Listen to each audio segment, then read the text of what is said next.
यो उफ्रेर नाची मात्रै आउँछौँ तर कुन सिली कुन के हो भन्ने कुरो थाहा छैन। त्यो सिलीहरू पनि हामीले सबै जान्नुपर्छ। हामीले यो सिलीहरू गरिरहेको छ।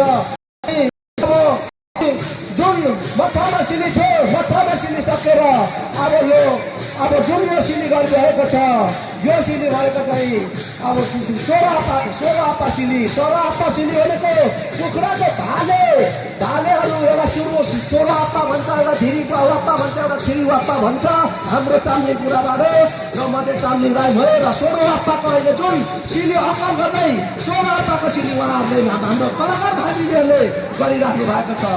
र यो हाम्रो पहिलेदेखि भइआएको चलिआएको कुखुराहरू कसरी उत्पत्ति भयो, कुखुराहरूले कसरी उनीहरूको जीवन यापन गर्यो, उनीहरूको जिन्दगी कसरी बितायो भन्ने कुरो यो परम्पराले बताउँछ। हाम्रो सिलीले अक्कल गरेर बताउँछ। जब कुखुरा पनि बच्चा अनि भाले 16 आपा भाले हुन्छ, पोथी हुन्छ, बच्चा अनि माउलाई यसो छेकेर चारोहरू खुवाउँछ। र यो जुन मैले गरिरहेको छ 16 आपा सिली हो। र यो जुन सिलीहरू गर्दैछौँ यो भनेको हाम्रो एउटा परम्परादेखि भइआएको चलिआएको। जब हामी सुम्निमा र पारोहाङ बाह्रौँ प्रतिभेग त्यहीबाट हाम्रो यो सुरु भएको। र हामी यो किराँतीहरूको यो जुन चाड छ यो हाम्रो उधौली र उभौली हाम्रो यो वर्षमा 2 पल्ट हुन्छ। र यो हाम्रो सप्ता सिली गरिरहेको। सप्ता सिली भनेको यो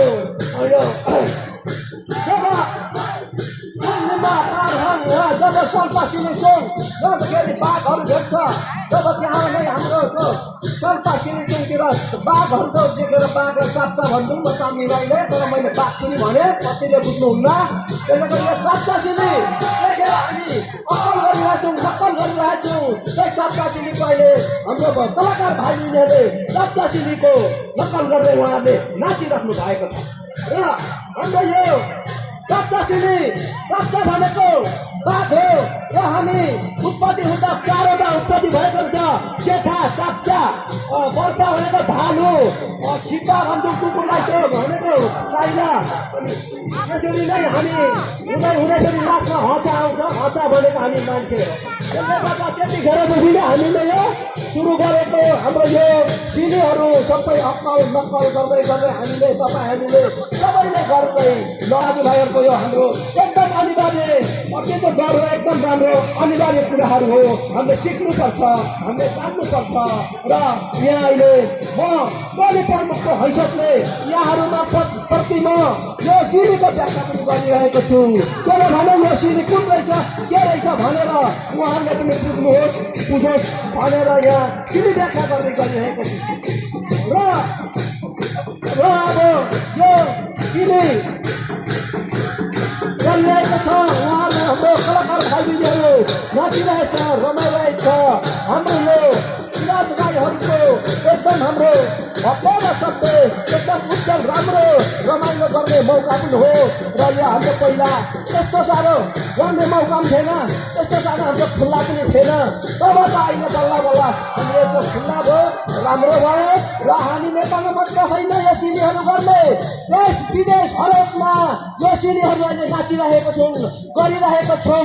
र यो सिलीहरू गरेको देख्दा हामी किराँती राईहरू पनि यस्ता छौँ भन्ने मलाई यहाँनिर तपाईँहरूलाई म जानकारी गराउन चाहन्छु। सबैभन्दा हाम्रो एकता भनेर एकता भन्ने कुरो नै यो सिली नाच बारेर हामी देश विदेश सबैतिर हामी एकता छौँ भन्ने यहाँहरू सम्पूर्णलाई म जानकारी गराउन चाहन्छु। र यसरी हामी गर्नुपर्छ। र हामी किराँतहरू भइआएको चलिआएको रीतिरिवाज संस्कार हामी भनेको प्राकृतिक पूजक हो। हामीले प्रकृति खोला नाला जङ्गल पहाड सबै हामी पुग्ने हामी सन्तान हो, काग हो। त्यसले गर्दाखेरि यो हाम्रो अनिवार्य छ गर्नु। तपाईँहरूले यसलाई भुल्नु हुँदैन, यसलाई हामीले एकदम अगाडि बढेर जानुपर्छ, अगाडि जानुपर्छ भन्ने चाहन्छु। यहाँ सम्पूर्णलाई म यो जानकारी गराउन चाहन्छु। र अब यो जुन सिली गरिरहेको छ यो सिली भनेको हच्चा सिली। हच्चा सिली भनेको चारवटा, जब चारवटा भयो एउटा पर्दा भनेको माइला अनि भित्र भनेको चाइना, त्यहाँबाट अन्तिममा आयो कान्छा हच्चा भन्यो हच्चा भनेको मान्छे अनि त्यस कारणले गर्दाखेरि त्यो सिडी हो त्यो सिडी हो र त्यो सिडीले नक्कल गर्दै हामीहरू यहाँनिर मेरो भाइ